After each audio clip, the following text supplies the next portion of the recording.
Olá! Boa noite! Primeiro de tudo, assim, parabenizar demais vocês e, novamente, não é aquele papo protocolar, sabe? Eu estive aqui, eu cheguei ontem, eu me lembrei das aventuras nossas no impeachment da Dilma, e a gente correndo e visitando e pentelhando os deputados nos corredores. O deputado Mendonça, ele se lembra muito desse período. Foi um dos melhores períodos da minha vida. Vencendo ou perdendo o impeachment da Dilma, aquilo iria me marcar de uma maneira incrível, assim como a marcha que o Kim mencionou marcou. E eu queria que isso marcasse a vida de vocês. Esses pequenos momentos, essas viagens, essas turnês, esses momentos a gente se encontrar, se reencontrar. Tô vendo os mesmos rostos. Reencontrei o Faustino, reencontrei o Matheus, reencontrei o Russo, reencontrei todo mundo.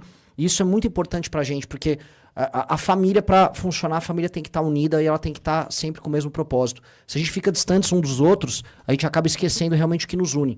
E hoje não importa os nãos que vocês tomaram, as portas na cara que vocês tomaram aqui, isso não conta tanto, porque o que conta é o fato de vocês estarem se sentindo donos da luta de vocês, tá? E isso mantém a nossa ideia e o nosso espírito vivo, porque antes de sermos um partido, nós somos um movimento. Um movimento, e a gente nunca vai perder o espírito de movimento. Quando eu fico bravo que vocês falam, Renan, presidente, eu fico puto porque vocês estão esquecendo quem eu sou. Eu sou um cara que ficava visitando porta de gabinete de deputado, como visitei o do Mendonça, no meu período, quando eu era mais jovem, quando eu ainda tinha mais cabelo natural.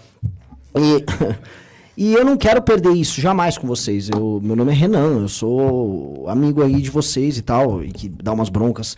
E eu quero que isso não se altere, tá? O que vai se alterar, porém, é o tamanho das nossas ambições.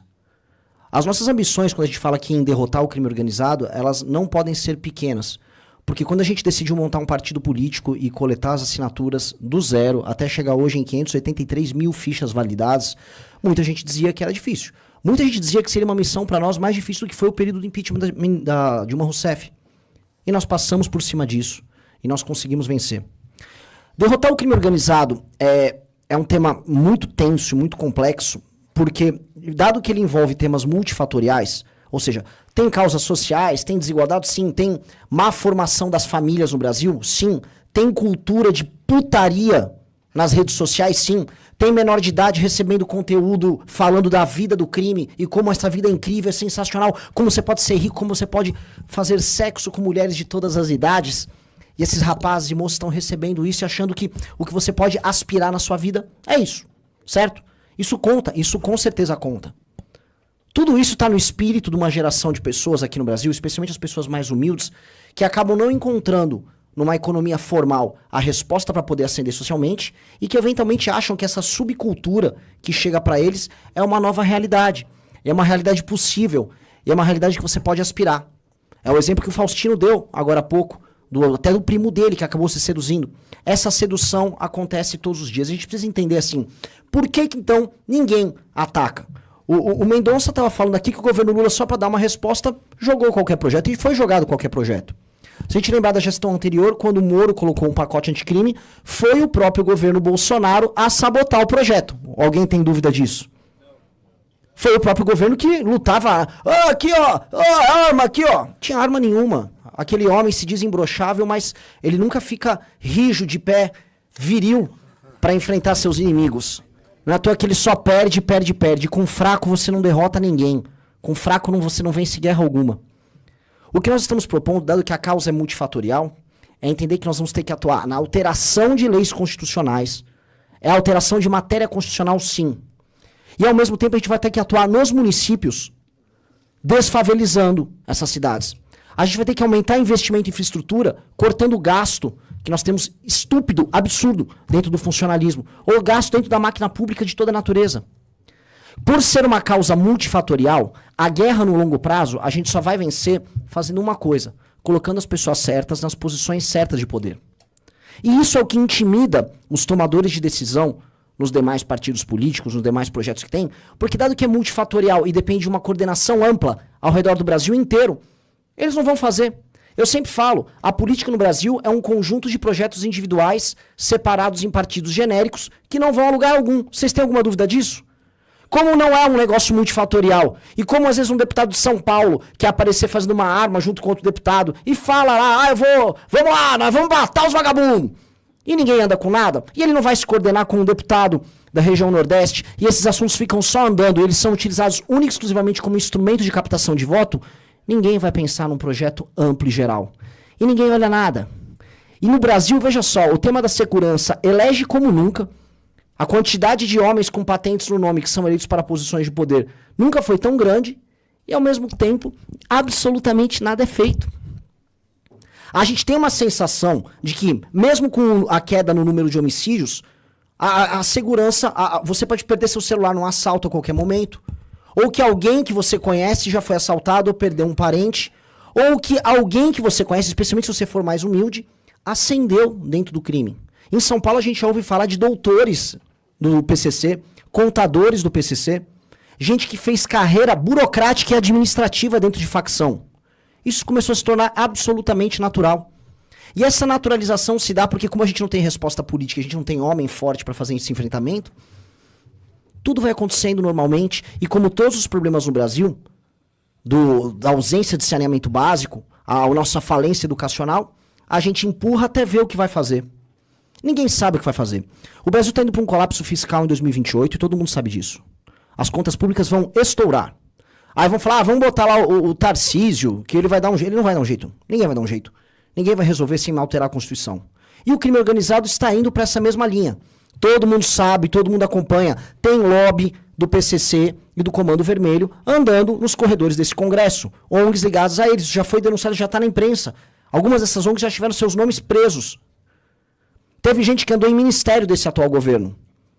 ONG colocando filme na Netflix. Ou Oruan cantando e fazendo show. Isso foi naturalizado. E vamos explicar aqui, o próximo presidente da República, se não for nosso, não vai tocar esse assunto. E vocês vão ver mais ONGs assumindo mais posições e mais lobby, e tudo andando, e você tentando se espremer no meio, ganhando pouco, ferrado, tendo que esconder o celular para atravessar a rua, se preocupando qual é a próxima rua que você não vai poder cruzar. A gente tem que tomar uma decisão, e a decisão é essa decisão geracional, de enfrentar o problema de maneira multifatorial, de estudar mais do que os outros, de militar nas nossas cidades, de passar projetos nas nossas cidades, de ir para Brasília novamente, e ser chato e mais chato do que os outros. Ser visto como pentelho insuportável como vocês foram vistos hoje. E eleger para a presidência da República, no momento certo, a pessoa certa, para decretar guerra ao crime organizado. E, novamente, quando eu falo guerra, é decretar guerra. É entender os membros do crime organizado como pessoas que não são titulares de direitos e garantias. Eles não são brasileiros. Eles são um inimigo interno. Existe, inclusive, dentro da lógica militar, a lógica do inimigo interno. O inimigo interno não é detentor de direito. Um membro do Comando Vermelho não possui direito e prerrogativa como membro do Estado brasileiro. E esse cara tem que ser destituído das posições territoriais que eles têm no Brasil. As polícias e as forças armadas têm que declarar guerra a eles, e sob o comando de governadores e da presidência da República, a gente tem que eliminar esses caras do solo brasileiro. Seja prendendo eles, enviando para o Tocantins, num presídio que nós ousamos construir no momento certo, seja mandando eles pra puta que pariu, pro inferno, eliminando eles da existência humana. Todo mundo aqui já passou por um assalto, um ato de violência. Minha mãe passou por 2 sequestros relâmpagos. Todo mundo sabe o que é correr o risco de morrer na mão de um nóia. Especialmente, e vamos colocar aqui, especialmente os mais pobres, porque tendem a racializar ou levar isso para uma discussão de classe. Isso não é uma discussão de raça e classe. Se eu for entrar nesses termos, os mais afetados são justamente homens pobres, pardos e negros, que são os maiores mortos nesse jogo. E são eles que nós precisamos libertar. Eu vejo gente que vem com esse assunto, vocês querem fazer uma chacina preferida. Não, as maiores vítimas disso são justamente homens pobres, pardos e negros. Esses caras poderiam estar fazendo curso técnico, estudando nas escolas e estudando num país diferente que a gente pode construir quando a gente retomar esses territórios. E hoje eles são ou vítimas de um gatilho errado, ou inclusive a mão que vai segurar a arma sendo recrutado pelo crime organizado. Esse sonho que a gente tem que sonhar, que é o sonho da declaração de guerra, a ocupação das periferias, a ocupação do nosso Nordeste, que a gente vai lembrar, o Nordeste é a região hoje em que o crime organizado está mais forte. Tomar das periferias de Recife, as periferias de Fortaleza, a situação de Fortaleza, inclusive, talvez seja mais grave, significa reencontrar o Brasil e repactuar o Brasil. O Brasil que encontra a periferia das cidades de São Paulo, do Rio de Janeiro, de Belo Horizonte, assim como retoma o Nordeste, ele encontra uma missão que para de nos dividir. A gente vive vendo nas redes sociais disputas. Ah, eu não gosto do Sul, eu não gosto do sei o quê. Chega. Se a gente lutar a mesma guerra, a gente tem um só propósito.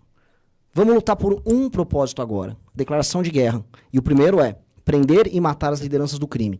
E o segundo é chegar nesses bairros que são do crime, colocar a bandeira do Brasil, colocar um quartel para estabelecer a autoridade e colocar uma primeira escola séria para começar a tirar esses meninos dessa ideologia maldita do crime organizado, das músicas de merda que eles ouvem.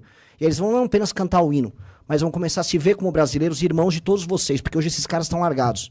E com esses caras a gente construi a porra de um Brasil que não vai ser mais humilhado como a gente vem sendo pelo bosta do Donald Trump, pelo traidor do Bananinha e por esse vagabundo do Lula que tá aí tratando a gente como um joguete pra fazer fama internacional puxando o saco da China.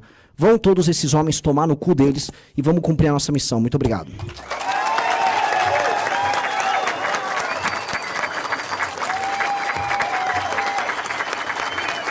Acabou de perder o vídeo,